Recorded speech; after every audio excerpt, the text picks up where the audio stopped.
What's up, everybody? Welcome back to the Crown Cinema Podcast. In this episode, we are breaking down and literally just watched SCARFACE, the ultimate American dream story. Yeah, I mean, that's one way to put it. That is one way. But one of the nice things about watching movies like this for me is, you know, this is up there with Wolf of Wall Street, Goodfellas. Same vibe. Blow, just those types of movies where, like, I am proud of Hollywood for showing that drugs and money and too much of those combined is in fact a bad thing. Yeah. So I can appreciate that. That's nice that they like always let you off with that message of like, you know, these two things, once they go two hand in hand, is coherently a bad thing. Bad news. Yeah. Bad news. So in the movie, I appreciate them. The movie, whenever it was first like edited and they sent it off to the MPAA, like the Motion Picture Association that gives the ratings out, like R, PG-13 or whatever.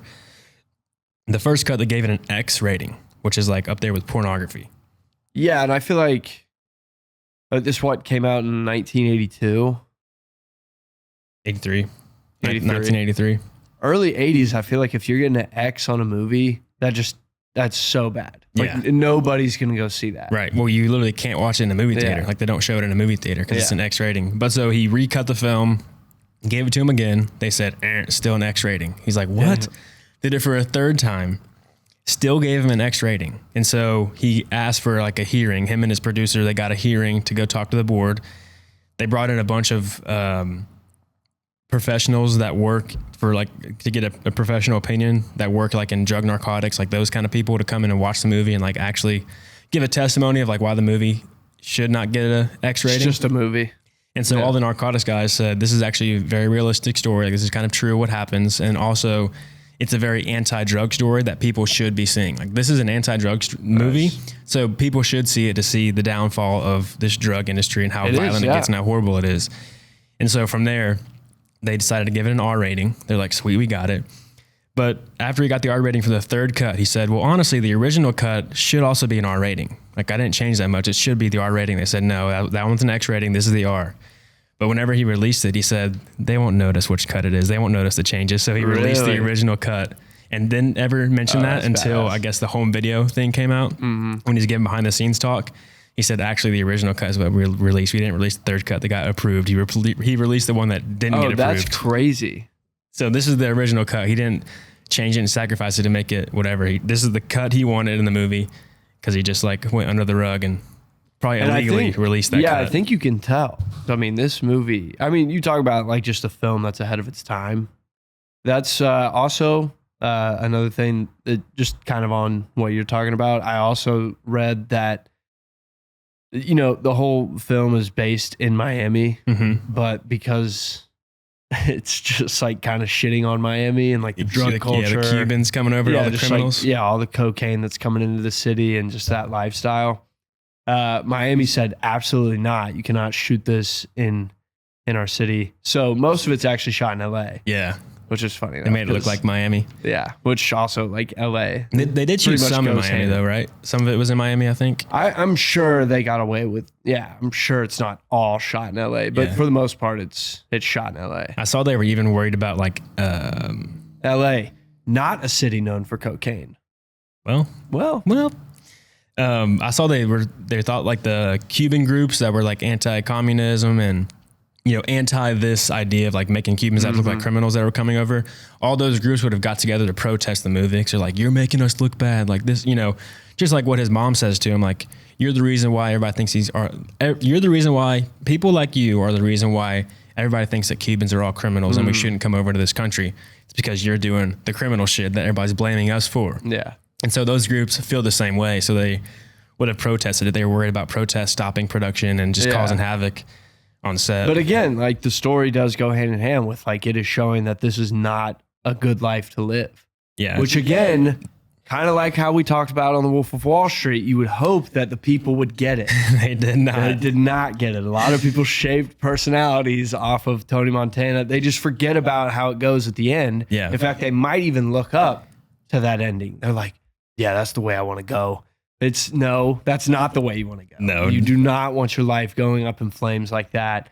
So the message stands, just very strong. And, that sucks that that's how it is looked at. But again, I can understand why the city of Miami would be thinking, no, the people will not see this for what it's supposed to be.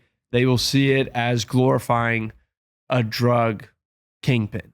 Well, just being a man watching the movie, Tony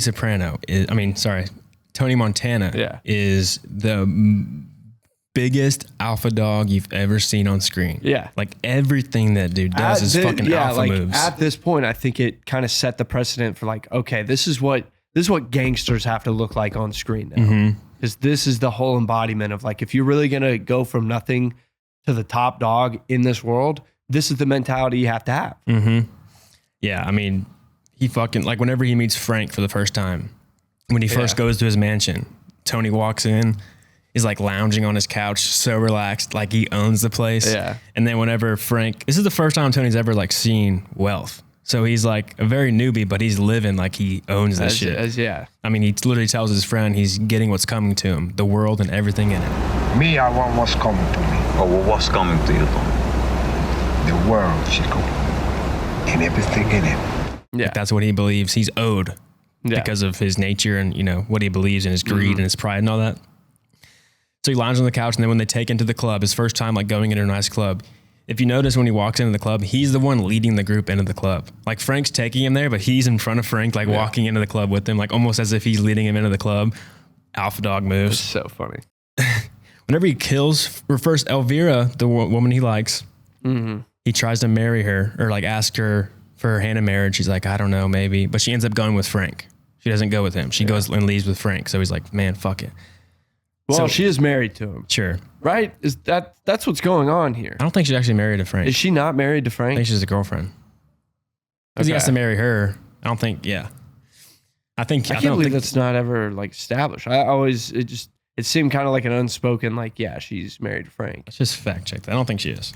Yeah, she's the mistress of Frank Lopez. Her last name's Hancock. Her last name would be Lopez because Frank Lopez. There we go. See, that's what I'm talking about. So no, she was not married to Frank. It's just his girlfriend, his little mistress, his little side piece. Because I always thought, like in that dance scene when he says, "What's your name?" I thought he was kind of asking, like, "What's your maiden name?" Sure, yeah. That's what I always took it at. I never even thought about the fact that like she wasn't totally married to Frank, which that makes a lot more sense and helps me kind of give Frank a little bit of leeway, just in the fact that Frank is like having his, who I thought wife, like go dance with Tony. He walks up to the table with Tony around. Tony's got his arm around her, and he's like, "What the fuck? It's your own girl." But if that were the wife, it would be like, "What the fuck?" Bow. Yeah, like just immediate shot right in the face. And Frank's the big boss, so he just assumes he has the respect of Tony. He doesn't know Tony. And so, anyway, he doesn't get Elvira because she ends up going back with Frank. And so, what does he do when he can't get the girl of his dreams?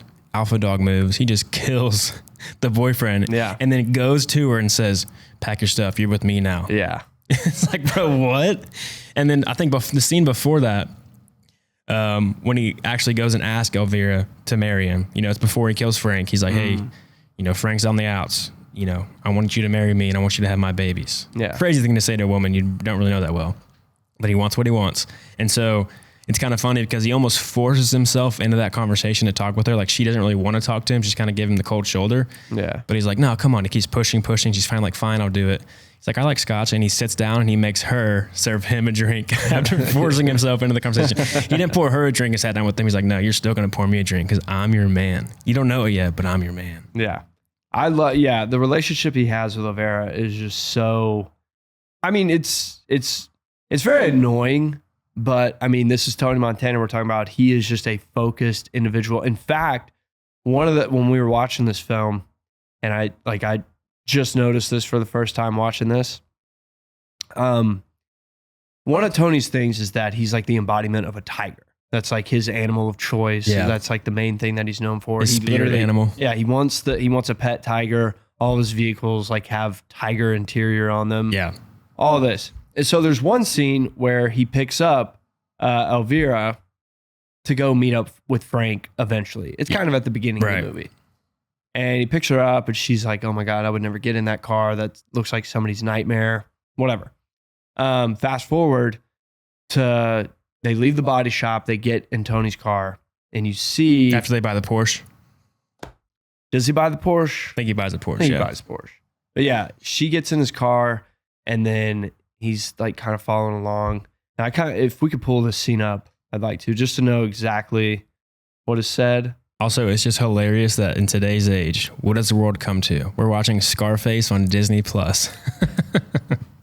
This shows you a lot about society, man. This is where we're at. At the dealership. Is that what we're talking about?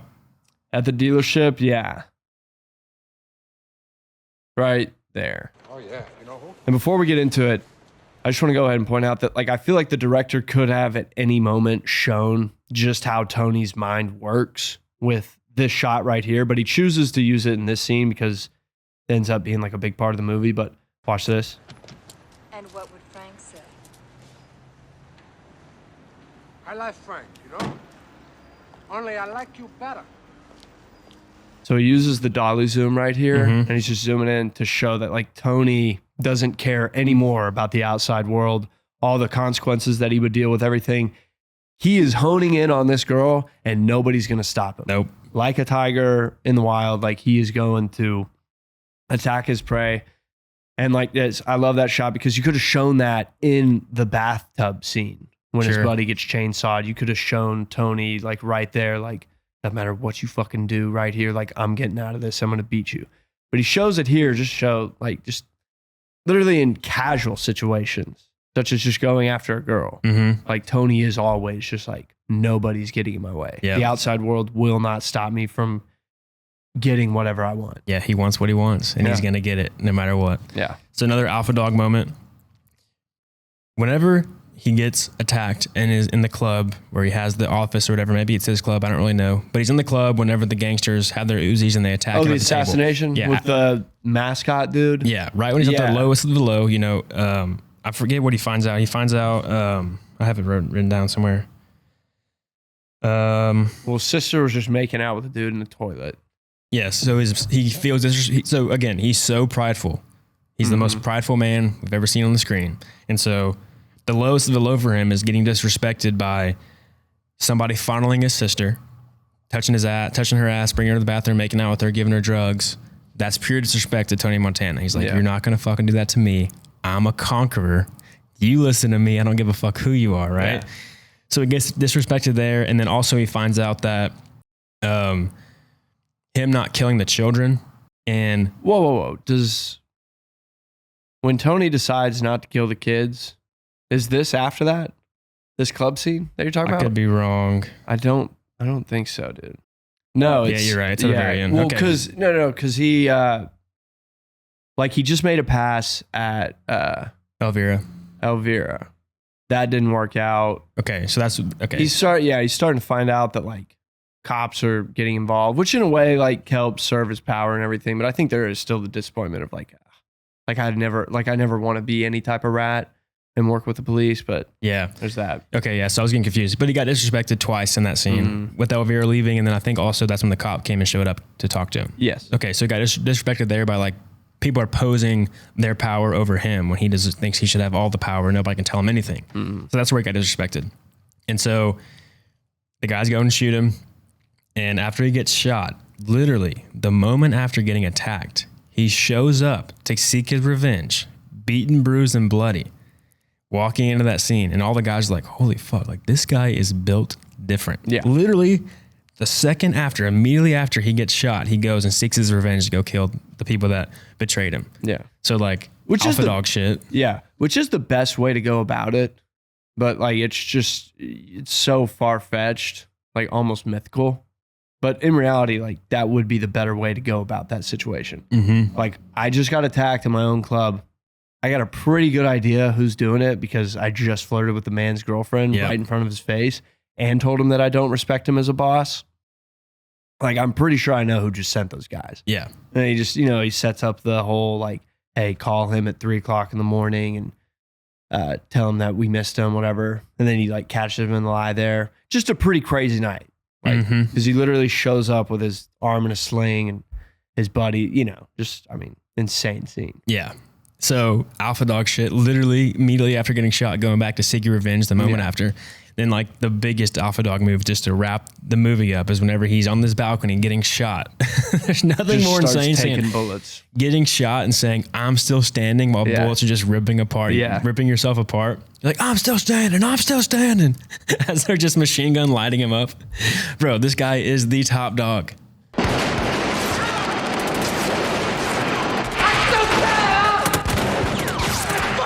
I also like that Al Pacino did bring like kind of this innocent humor to Tony Montana. Mm-hmm. I mean, there's just like some quick little nibbits. Like I think about like when he's in the hot tub and his wife is saying like, you're so boring. All you talk about is money and drugs and killing and all this. And, you know, he's like, oh, look at the peacock. Oh, look at the fly. Oh, run, peacock. The pelicans. The pelican. Sorry. He's like, Money. That's all I ever hear in this house. Manny, look at this pelican fly.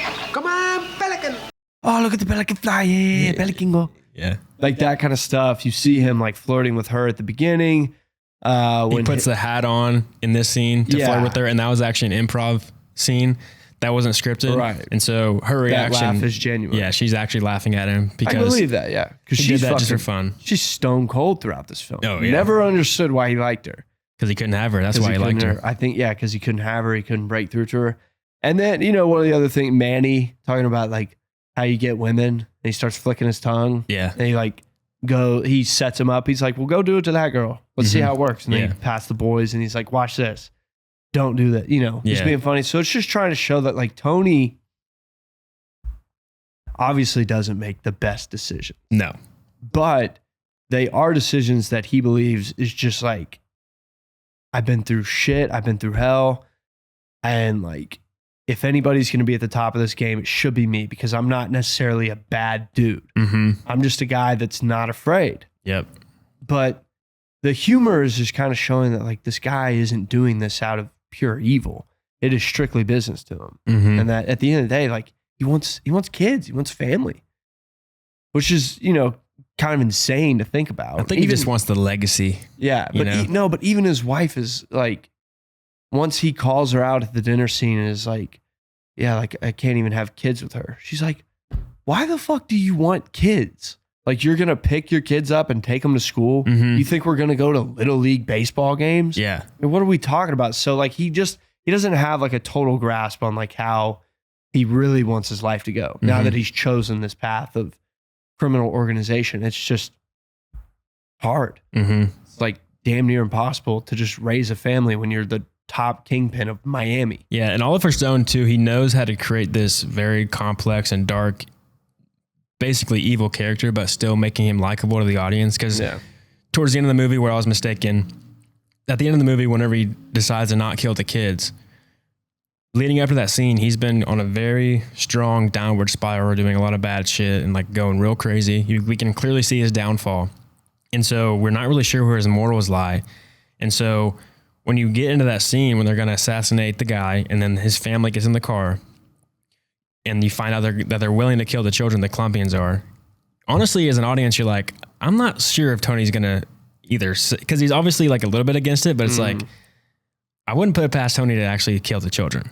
Like he might do it. Sure, he might be saying no, but we're honestly not really bought into the fact that he's not going to do it. And so when he actually, doesn't do it, he kind of gets a little bit redeemed. Like if he would have killed the children at that point, he's not redeemable. No, he's you don't like him anymore. He's a bad guy. It's okay. Let's see this guy get killed. Exactly. Yeah. But he saves the kid. So you're like, okay, maybe Tony does have a little bit of goodness in him. Like we do like him still. So like Oliver Stone writing the story and adding that where he actually doesn't want to kill the kids just brings you back into the end to where you still like the character through the entire movie. Because it is a hard character to like, but because of what Al Pacino does and the story that Oliver Stone wrote, you know, he is likable despite all of his flaws. I will say in that scene, I can never remember thinking like, damn, I don't know if Tony's gonna stop this. I think every time I've watched this film, I've always just known when he's like, fuck that. Yeah. I always took it as like, oh, Tony was never gonna kill those kids. Yeah. There's no way. Cause I think just like the build up to that scene, he has openly admitted, like, I love kids. I want kids. You even see him interact with kids throughout the movie with those, the little boys and the Manny situation, the tongue flicking. that whole scene. Like you see that Tony Montana has a soft spot for family. Mm-hmm. He wants to work things out with his mother and his sister, like more than anything else in the world. Mm-hmm. Which is why, you know, it's sad that he kills Manny. Yeah. It's annoying. I think but overall, like he's just got this warped sense of reality. He doesn't understand that, like, if he wants to get involved with his sister and her life and his mom, like that means he brings them into his, and there's just no avoiding that. Yeah. Like, leading up to that scene when the assassination takes place, he's done everything it takes to get to the top. Like he literally would do whatever it takes. He doesn't care. Like he'll kill her husband just to get her, or her boyfriend. I mean, Elvira's boyfriend, just to get her in his life. You know, so he's willing to do whatever it takes. So in that scene, you're like, will he do this? Is he willing to do this? Yeah. And so I but think, to me, that was business. Yeah. But I think the fact that he didn't kill the children and that ended up putting them in a really tough spot with the legal troubles and all that kind of stuff. It is good they didn't kill the children, but in the drug world of like what the plans are to like keep him safe, the only way to do that was to kill that guy in that moment, and he didn't do it. Yeah. And so that set a bunch of more problems down in his life. And so whenever he sees Manny, like, so in that scene, he had a bit of a conscience because he obviously wasn't willing to kill children. He had a moral line in the sand that he wasn't going to cross. But when he sees Manny with his sister, because his conscience has put him in a tough spot, now he just doesn't even choose to even consider his conscience once, and immediately on instinct just shoots Manny. Because he's like, I've fucked up once with my conscience, and that put us in trouble, even though that's a good thing to do. You know, in his whole safety net, it fucked up his thing. So I think he kills Manny because he's like, fuck that, I can't be good no more. I got to fucking do what I got to do. And so he wants his sister to not have a boyfriend, and, you know, he wants to just own her with her boyfriends and just protect her. He has like a weird incest thing going on with her, I think. But he does, bro. And then he kills Manny because he's like, my conscience failed me before. Fuck this. I have to just do my instinct and what I know I need to do. And so he does it, and then he regrets it, obviously. I think he kills Manny because the kid thing didn't work out. I do not think he has an incest thing with his sister. I've heard that, and I've seen people talk about it. Obviously, the end scene, how she dies. Because I could see why her warped mind. She's like, you come out of nowhere. You know, it's been 5 years since you've seen me, Tony. And now I'm a grown woman, and now you're getting overprotective. In reality, he is just wanting to like spoil not only his sister but his mom. He is still making an effort to like try and change her life as well. So it's not like he's just only honing in on his sister. Yeah, the sister's just a lot more open arms for like, oh yeah, $1,000 for nothing. Yeah, I'll take that. No, he is just wanting to like show. He's just wanting to make his family proud, and he's just wanting to show his appreciation. But he also doesn't want his sister getting with a dirtball. Especially, let's be honest, we all know Manny loves the ladies more than he loves the money. In the business. Yeah, you don't want your sister dating Manny. Come on, he's a player. Like, yeah. What are we talking about? And sure, they got married. Like, shut the fuck up, dude. Yeah. Like, come on. And I always thought that scene was kind of funny because if you watch this from a different perspective, after he kills Manny, and like all of his other guys in his mob are like, holy fuck, we got to get out of here. If you watch it in a different way, there might be this kind of like Manny told them all like, hey, surprise, we got married, but I want to tell Tony. Yeah. So all these guys have actually been keeping it a secret from Tony. Yeah. They're looking forward to the reveal. Like, it's going to be so exciting. He's going to be so excited to find out that Manny married his sister, and then he kills Manny, and they're like, oh, fuck. Yeah. We should have told him. That's just an interesting way to watch it. I saw it yesterday, and I was like, oh, damn, like these guys might have known and just didn't tell him. I don't think he has a full out incest urge to actually like make love to his sister, but he does have this weird protective love thing where he like doesn't allow her to be sexual with anybody. Like he wants to, you know, just protect her innocence as much as he can. And you think about, okay, I'll let you finish. Well, but he has this weird like sexual thing with her because he like doesn't allow her to do things, and he's like really involved with it, and he loves her and protects her. So I think there's a little bit of it, like it's some maybe subconscious urge that he has, and it's maybe a power thing to where he won't allow any man to have any ownership over his family and his blood and his sister. So he kind of overarches it and would rather her be with him. I don't think he literally wants to like marry her or, you know, Godfather 3 it, but but there's some little elements of that. I am going to go ahead and disagree with you because really the only two examples you have of him being protective is one, Manny, who he knows is just a womanizer. Yeah. And also a killer and a drug dealer. He doesn't want his sister getting involved in that lifestyle, at least not married to it. And then you notice that whenever her sister walks out in the robe, you're like, they just fucked. And you see her face looking at Manny like, oh my God, that was amazing. And so he's like, are you fucking, you just had sex? Yes. She's naked in your he doesn't fucking know. house? Yes, he doesn't know they're married. And he specifically told Manny, like, dude, that's my sister. I know who you are. Don't want you getting with my Manny's sister. a dumbass. He's seen how Tony moves and operates. Why the fuck would you even drop something? Maybe is a car door closing. No. I clicked play on this. That's why. Okay, so then the second example that you're saying where like, oh, Tony's like not letting his sister get involved with other men. What are you talking about? This dude that he stopped her from getting with took her to the men's stall. Yes. Didn't even have the courtesy of taking her to a woman's stall. Took her to the men's room, took her to the bathroom stall. And he's like, I'm just horny. I'm not a creep. yeah, like we all know what that guy's trying to get into in the men's stalls. And this is Tony Montana. This is his kingdom. I mean, this is the club that he comes to where he literally, like, everybody knows who he is. This is a top dog. Like, you don't mess around with Tony at this place. He owns this joint. Mm-hmm. And so, yeah, if you're Tony, first off, no brother wants to see his sister in that situation. No. Horrible. Think about that. No. Seeing your sister like immediate with hands. some creep, and then the creep takes her to the bathroom stall. So yeah, like he gets involved and beats the shit out, just Tony, that's like normal brother. I think that's normal brother behavior. Sure. And then she says in the middle of the guy's stall, like, and I'll fuck whoever I want. Boom, slap. Not saying that's the necessarily right response, but this is Tony Montana we're talking about. He kills people for like he kills. He's a killer. Well, yeah. So the first scene, he kills not, somebody who isn't even. It's just a rumor that this guy tortures somebody. Like it's not a confirmed fact. Like, he kills that communist guy who worked with Fidel Castro. Yeah. Who got banned, which means he might. That could be a glimmer that he might actually be innocent of the crimes he's being accused of.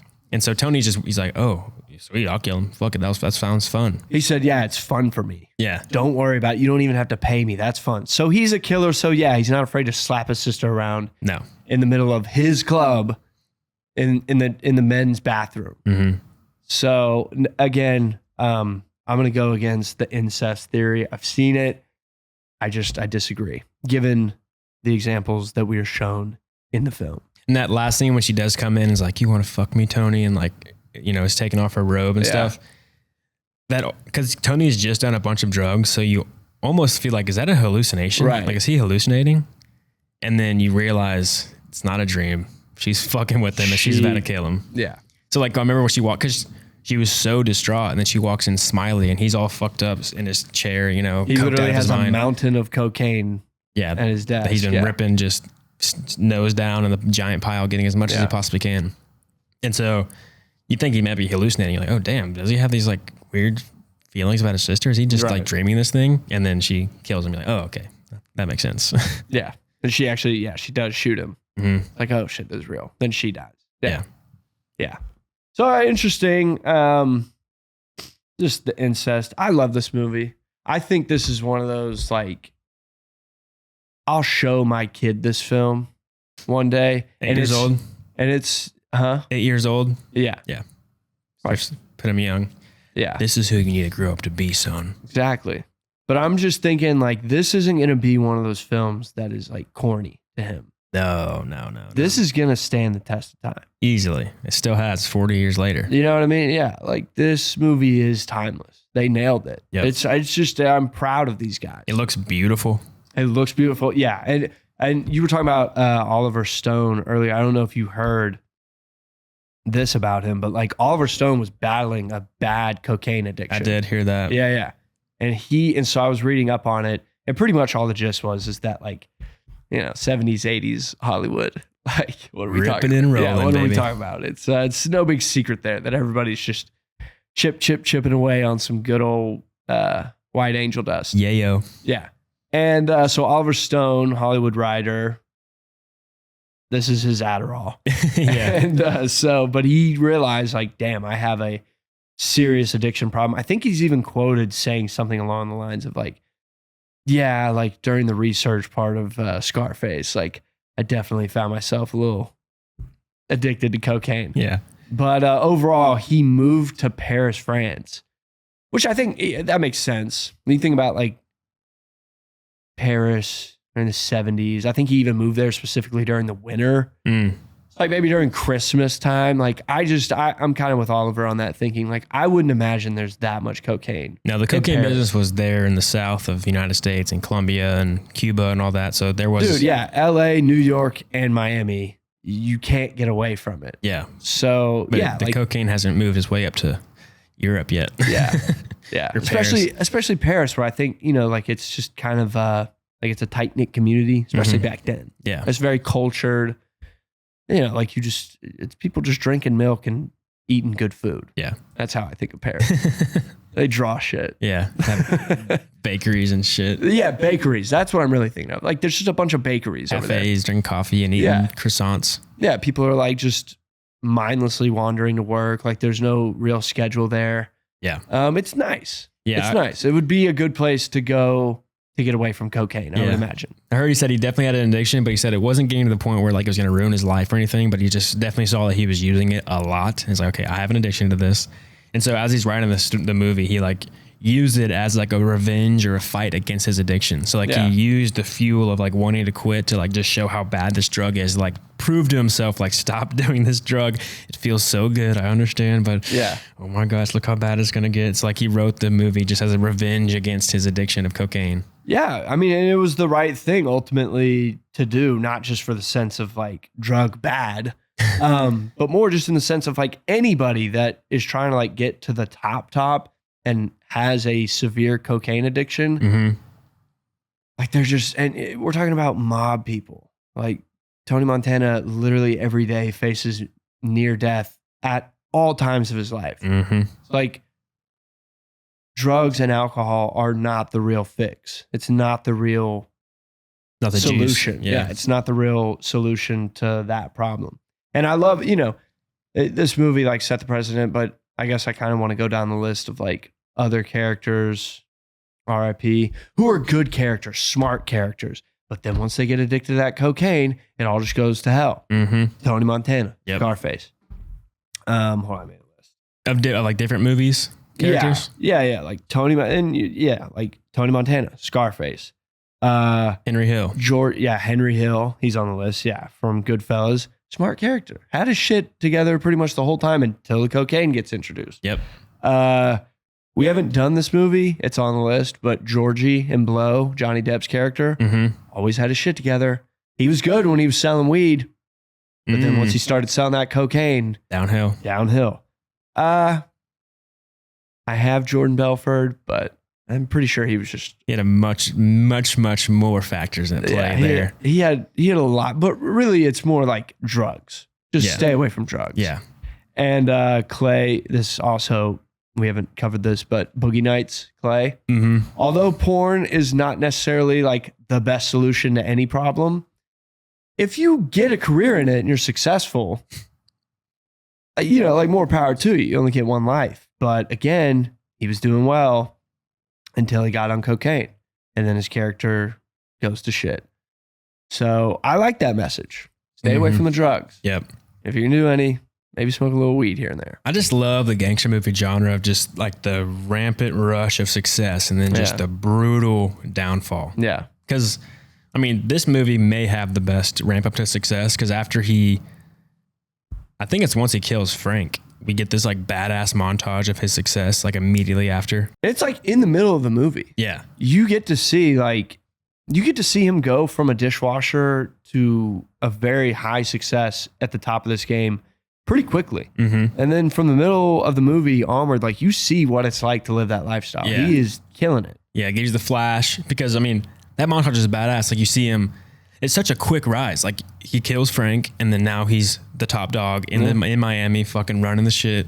And then you see him opening up, like it says, Montana company or it's like he has a giant office building that's fancy that has like his name on it. It's like a legitimate business, and he's like trying to get into real estate now. So like you just see that badass montage of him like laughing. He's joking on the phone with the Colombian guy. They're best buddies now, and just it's just so fun to watch that scene. Just pure luxury. He made it. You get to watch the guy that literally wanted it so bad make it. Yeah, he made it. Yeah, but it's also, it's always kind of that annoying part of Frank. To me, is like a smarter man than Tony Montana. Because Frank has been in this game for what you're led to believe he's been doing it for a long time. He's been there long enough to find out the guys that fail, because he gives Tony the 2 rules you need to live by. Don't get high on your own supply, and don't underestimate the other man's greed. Yeah. Those are the 2 rules, and so he's never done that. He's always lived by that. So he said always walk that straight line. Yeah. The guys that want excess, they get fucked up. Yeah. And he tells Tony that right before Tony quits. He's like, okay, you done talking? Exactly. And he's like, I want it all, motherfucker. You don't know shit. Exactly. So you see the point that I'm making here. Frank has been in this game doing it for a long time. He's got a good thing. He's got a good operation. He's flying just enough under the radar where the cops like leave him alone. He helps the cops out a little bit with just some of the petty crime. So like his bills are paid. Mm-hmm. He's doing good. He's not having to worry about like big time shit. And it's just, he's telling Tony, he's like, dude, you can retire if you follow this formula. Yeah. It always reminds me of Mike in Breaking Bad with Walter White. Mm-hmm. Mike like tells Walter White, he was like, we had a good thing going. We had a good system. Like we were making money. All of our bills were paid. Like we were making generational wealth, but not too much to where we're getting fucked up, and you just blew it all away because of your ego. Mm-hmm. And that's Tony's whole thing. Like, what do you want, Tony? I want the world. Yeah, the world is yours. Well, after Tony's made it and he's sitting at the restaurant with Elvira when they have the fight in the restaurant when he's hammered drunk. He's like, is this what it's all for? Yeah, he's like, what we're going to do? Drink, eat, and then we're 60. And then what? Like, what's the point of all this? Yeah. He's like, I want more. Yeah. Like this, I'm not willing to just stay here and be stuck. Like, I want it all. Which just sucks because you see Frank in this environment. He looked content to me. I don't know about you. Dude, he was loving life. He looked like he was a happy dude. He was happy with the situation they had going on. Just so sad to see Tony come and fuck it all up. He should have known. He should have known when Tony was like, oh yeah, you don't have to thank me for that. I did that for fun. Mm-hmm. Talking about like just killing that communist. He should have been like, ha ha ha, bah. Yeah. Just that kind of thing. And yeah, I mean, just, typical, once you go for the world, you typically lose it all. Yep. What Frank tells him, he says, never underestimate the other man's greed. Uh-huh. And so Tony makes the mistake of underestimating, I forget what the big time, Sosa? Yeah, Sosa. Right? Go back. Is it Sosa? Yeah, it is. Yeah, Sosa. Tony doesn't underestimate his greed. Because there's a scene where you realize the amount of greed that Sosa has. It's whenever he calls Tony in and tells him, I know you have a problem with legal troubles. We can get it done, but I have a problem too. I need your help with it. And so I think that's when they plan the assassination on that guy. Mm-hmm. And so when he shows that they're all on TV, all the guys, like there's a government guy there. There's some other, crime lords there in that room together. So every time you see the news anchor mention, or the show person mention the names of these people, it zooms in on their faces and they're all like pissed off and angry. Like, I can't believe they're fucking saying my name. I'm connected to this bullshit. But then whenever they mention Sosa, they say he's the biggest crime lord, the most powerful man in the industry. It zooms in on his face and he's like smirking. He looks damn. Almost proud. He's like, yeah. You hear that shit? I'm the fucking top dog. Yeah. So that's his greed of like, it's bad for him to be on TV, but the fact that they're on TV tell him that he's the most powerful man in the cocaine industry. He's like, fuck yeah. Yes, I am. And so that just gives you a little hint of his greed. And then obviously Tony Montana didn't agree or didn't understand. Yeah. Didn't estimate the amount of greed that man might have. And so that's what ends up his downfall whenever he sends all the hitmen to go kill him, because he's been fucking up. Because he wants all the power. He's like, I know you're coming from my power. You're fucking shit up. We got to kill you. Yeah. Never really put that together though. Like I noticed that he had that smirk on his face, and I guess it always made sense, but it's kind of funny to see Sosa. He's he kind of is falling apart the same way that Tony is at the end. Like when they both have that phone call, like Sosa's unhinged. Yeah, he's freaking out. So like that just goes to show that like after Tony Montana gets killed, it seems that Sosa is in the same kind of situation. Mm-hmm. Like it looks like he pissed off the wrong people. He failed the wrong people. So like after that phone call happens, because we don't even know if that's Sosa's people. That could have just been like the country. Well, I think it is because Frank says if this deal goes wrong, Sosa's going to send a bunch of hitmen to our house to kill us or kill me or whatever. So I think him saying that probably alludes to the fact that that's who it was. And it probably is. Yeah. I'm just saying, like watching this film now and just seeing like kind of how they're mirroring each other. Like they are both freaked the fuck out on that phone call. Yeah. And, you know, and so, because it just, yeah. And Sosa, if we're talking about just kind of the same theme of Tony wanting it all and like just having this big ego and he dies. If Sosa kind of has that same thing going for him, you can kind of just guess that it's not going to go well for him at the end either. Mm-hmm. I mean, nothing ever ends well for these drug lords. Not I mean, The typically. Sopranos said it, you either get popped in the head, you know, it either goes to black or You're end up in prison. Yeah. That's the way of life for these guys. They signed up for it. Yeah. And then, yeah. So with this film, I wanted to look for the clues that Omar was in fact a snitch. Right. Yeah. Because I always thought that it just always kind of caught me off guard seeing that scene prior. Because it's literally just a phone call and then they just hang Omar. Yeah. And it's like, oh, okay. I mean, I guess they would know better than me. Mm-hmm. But really, I think the main way to look at it is when Tony meets Frank for the first time with Omar and they're returning the cocaine and the money from the busted drug deal that they had with the Colombians. You see Frank at one point. I wrote down the quote. He says, if people would do business the right way, there would be no fuck ups like this. Talking about just all the people that died in what should have been a pretty simple drug deal, which Omar obviously set up because it was his thing. Mm-hmm. And he realized that Tony was like going to the top and that Trying would to take fuck him up- out. Yeah, it would fuck up his situation. So he sets that up. But whenever Frank says, he says, if people would do business the right way, there would be no fuck ups like this. It cuts to Omar, like kind of in a wide shot, but literally like he's alone in the frame, just looking super nervous. So it just goes to show like Omar is the guy. Yeah, he for sure. I've heard some theories that it could be a lie, like Sosa set him up so that way it looks like he was actually working with the cops. Maybe he's not. Yeah. But the fact that Frank is working with the cops, Omar probably is too. That's like in their organization already. So it's not really that hard to believe that he actually was it. And then like the way... Because Tony got approached quickly. Yeah, exactly.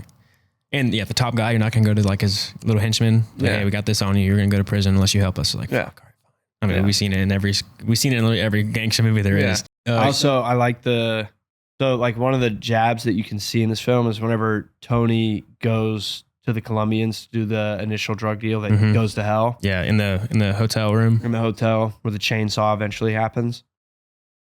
The initial conversation goes, Tony tells Hector, he says, Omar says, you're okay. And Omar says, oh yeah, good. You know, Omar's okay. You know, and then you fast forward after they've been through that shit show. Tony is talking to Frank and Frank's like, oh yeah, like, you know, Hector says you're a good guy. And Tony says, oh yeah, Omar's okay. Kind of like repeating what Hector said, but he's like kind of like jabbing at him a little bit. Sure. Like I literally just went through hell because because this guy said Omar's okay. Yeah. And Omar set him up to get killed. Right. That was from the jump they were going to kill Tony. Yeah. That was the whole plan. So it's Tony like kind of playing it cool, you know, like not trying to like point fingers or rat anybody out immediately. But it is him. It's his way of like kind of subtly saying like, oh yeah, Omar's okay. But he's like, I fucking hate Omar. So yeah. That's always like a good little hidden thing in there. Al Pacino said when he played this character, he said generally whenever you act in movies, you want to act with your character and make him a 3-dimensional character. So making him, you come to life.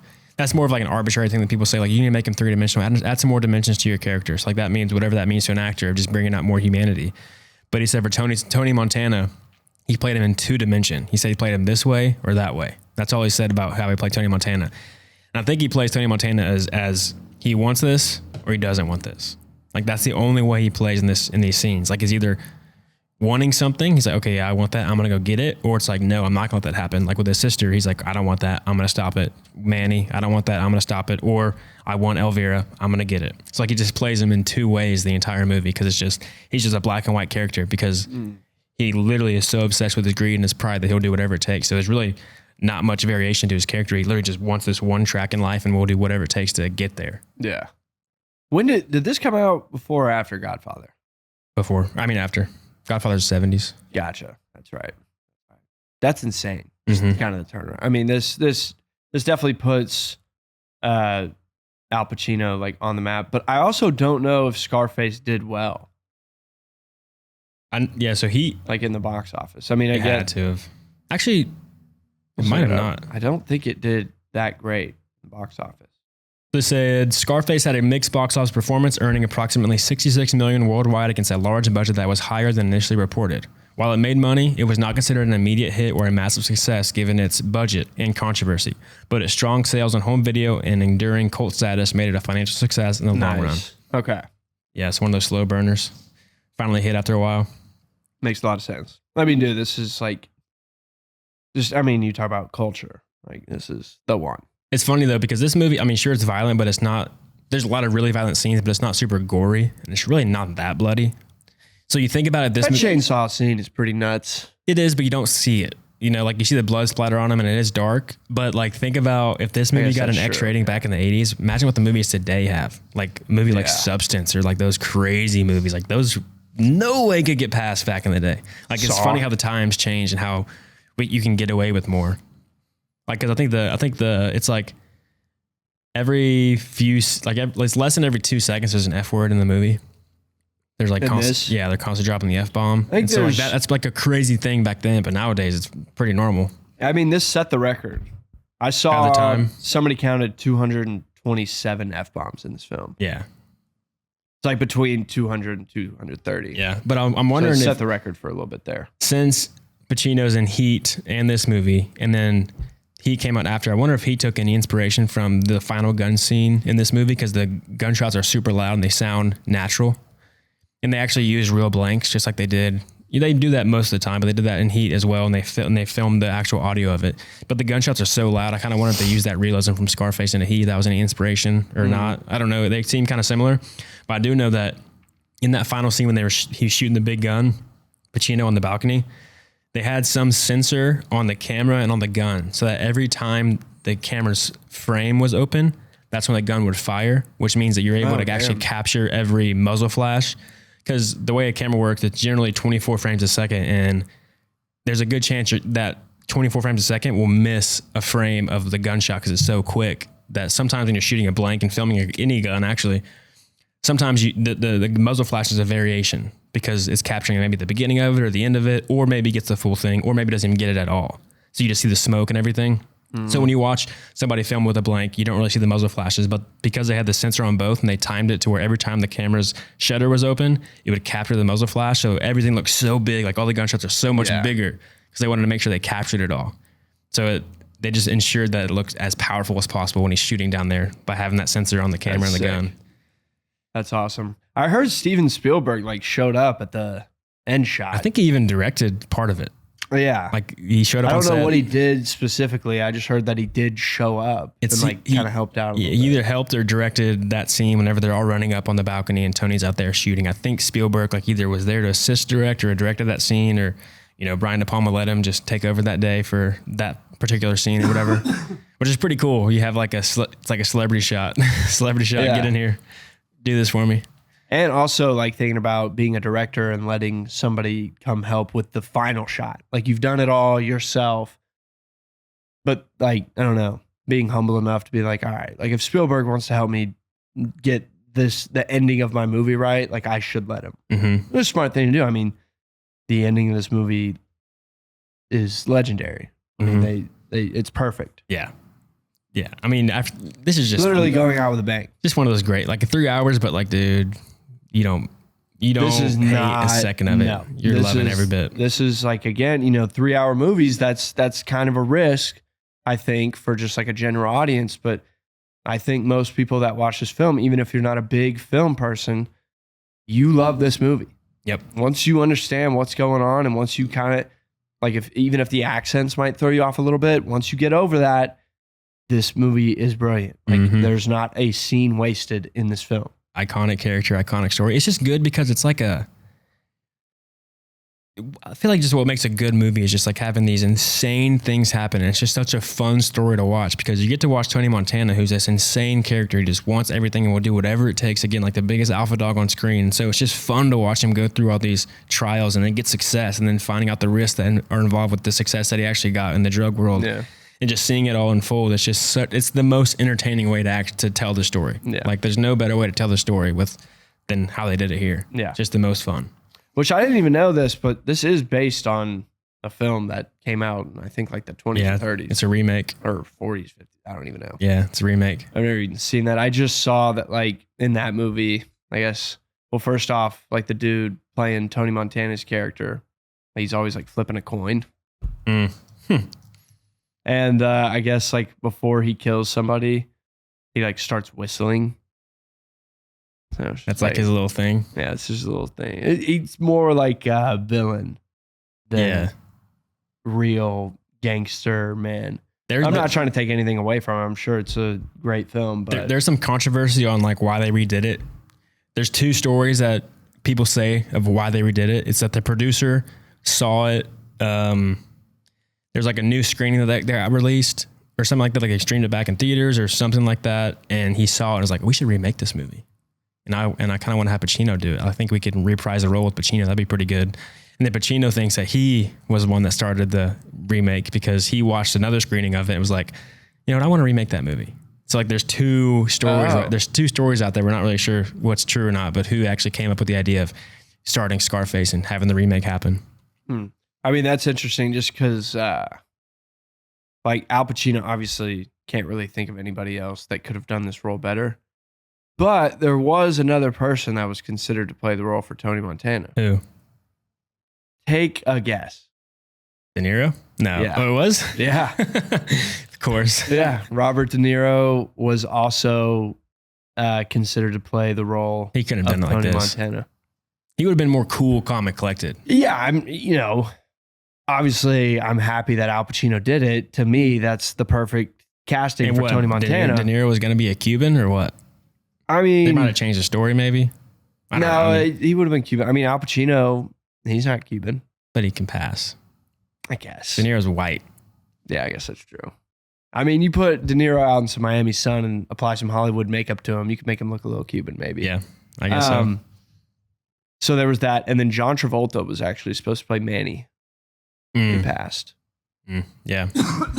I could have seen that, actually. Keep the Cuban looking guys playing the Cubans. But yeah. So thinking about Pacino, just how like crazy of an actor he is, he always brings out the insane energy in some of these takes. Like, she's got a great ass, right? Our favorite. So there's a little continuity error whenever Elvira and him have to fight in the restaurant. I'll show you real quick. Let's just pull it up. Okay. I'm glad she stood up for herself here. Ain't no bitch. Yeah, I mean, because I'm kind of with her. Like, how dare you talk to me like that? You always knew I was addicted to cocaine. Right. Don't try to shame me for it now. Yeah. So, all right, watch the teacup here. Teacup is up. I'm not stoned. You're stoned. Teacup's tipped over. So I think that probably means one of the takes when Pacino was sitting there, he says, "Go home, you're stoned." He had to have one where he's like, he slams on the table, he's like, "Go home, you're stoned," or something crazy because you see the teacup a few times. It like will be tipped over and upright. So he probably had some crazier takes where he like tipped over the table, and then some takes are more calm and collected. So they obviously use the calm and collected take in that one, but you just know Pacino because had some throughout crazy the scene, takes. like he's trying to like fucking put the paws on her too. Right, yeah. So yeah, that does make sense. That's funny. I noticed that the teacup's up and down. So it's like, I guarantee Pacino had some crazy takes when they filmed that scene. That's so funny. That's so funny. Should we rate this bad boy? Yeah. All right. Let's rate it. Let's do it. All right, what you got? For Scarface, I've got a 9.1 out of 10. Nice. Legendary film. 9.1 is a legendary score. You already. So don't just start chopping my head off. Why are you getting 9.1. defensive? 9.1 is a good score. I know I've been giving out 10s a lot more recently, but let's get back down to earth. All right. Okay. All right. Acting 8.5 out of 10. That's a good score. Dang, that's shocking. I thought you would have went way higher on that. No, 8.5 out of 10. Al Pacino is 10 out of 10. Yep. I think just everybody around him. It's solid acting, Okay. but it's not just fucking phenomenal everywhere. All right. Relax. Writing, 9 out of 10. It's really good. Really good. Editing, 9 out of 10. Honestly, might have gone for 10 out of 10 until you just told me about that teacup. Yeah, that's good editing.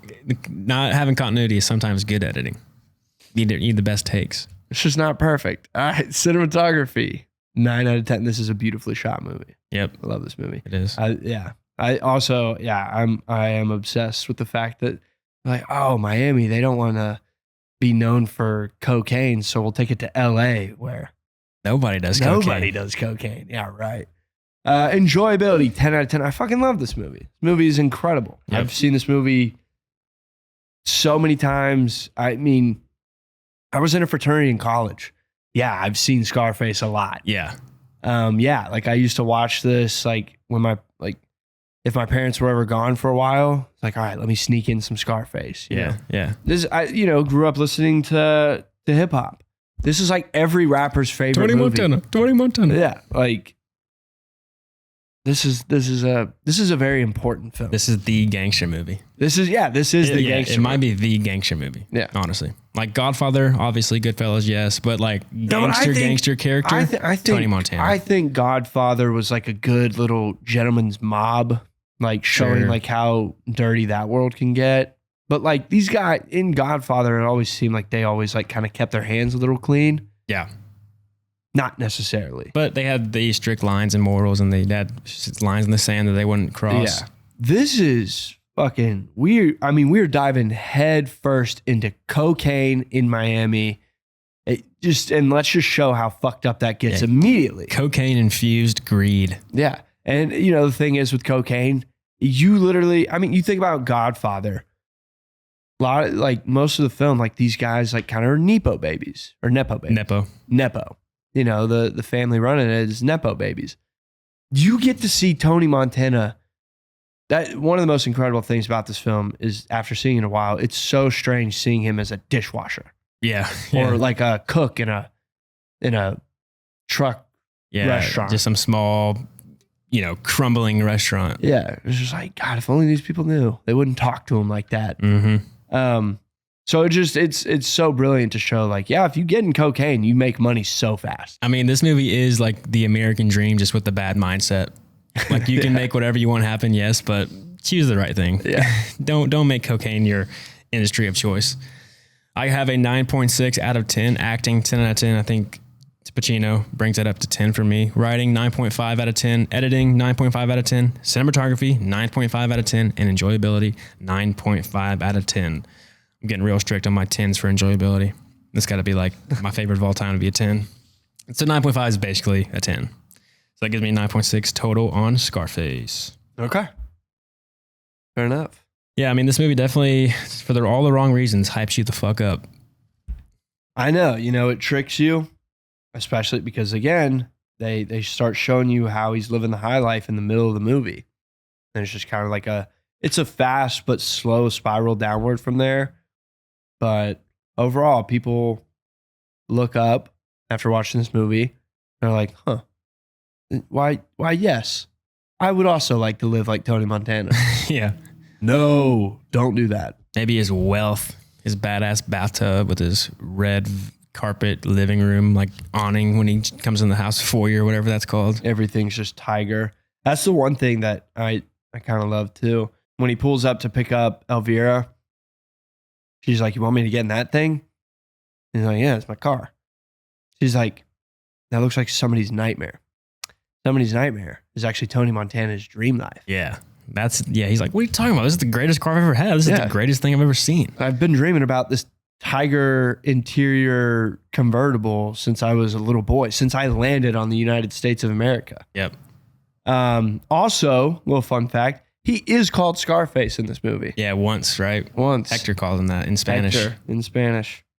More you know. Yep. Never knew that. Also, for the longest time watching this movie, I didn't realize he actually had a scar going down his face. Wait, what? Just missed that. This time you noticed it? No, not this time, but like in recent years. You're like, wait. Oh shit, he's got a little scar on his How face. did you miss that he didn't have a scar? I think because obviously it's mentioned kind of at the beginning when the guy's like had to get that scar eating pussy. He's like, how would I get this eating pussy? I think like just as a kid watching it, I couldn't keep up with the accent. So I just kind of maybe took myself out of that scene and didn't really understand what was being said at all. But yeah, like a few years ago, it's not like upon this watch, I realized he has a scar going down his face. But yeah, like I'd say in my, like when I was about 20, 21, that's when I realized like, oh shit, he's got a scar going down his face. That's hilarious. Yeah. My final thoughts are, they do call him Scarface in the movie once, but that's not the title that they, like there's a different phrase in Spanish. Like if somebody who speaks Spanish would say Scarface, they would not use what they said in the movie. Gotcha. Which is interesting. Yeah. And I'll go ahead and apologize to the viewers that have made it through this whole episode. I probably sounded disgusting. I don't think you sound that bad. Okay. Well, if I did, I've been battling a cold. So I'll cut out all your coughs and they won't even know you coughed. please do. All right. Thank you guys for listening. Comment below your thoughts on Scarface. Let us know what we missed. Let us know your favorite part of this movie. Don't forget to submit your rating to this movie. We love to see those. Put them out of 10. Remember, you got acting, writing, editing, cinematography, enjoyability, all out of 10. Add them up, divided by 5, and that's your total score. Yep. Don't do drugs. And don't forget to like and subscribe. And if you're on Spotify or Apple Podcasts, leave us a review there. That helps us out a lot. We'll catch y'all next week. We are out.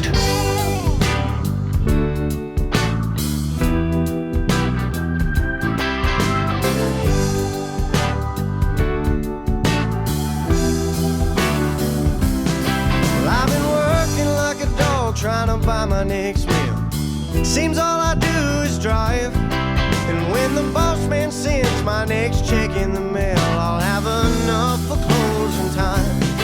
And I've been cussing like a sailor since I ran out of weed. My tank is running dry. So I'll head on down to the railroad track and tell that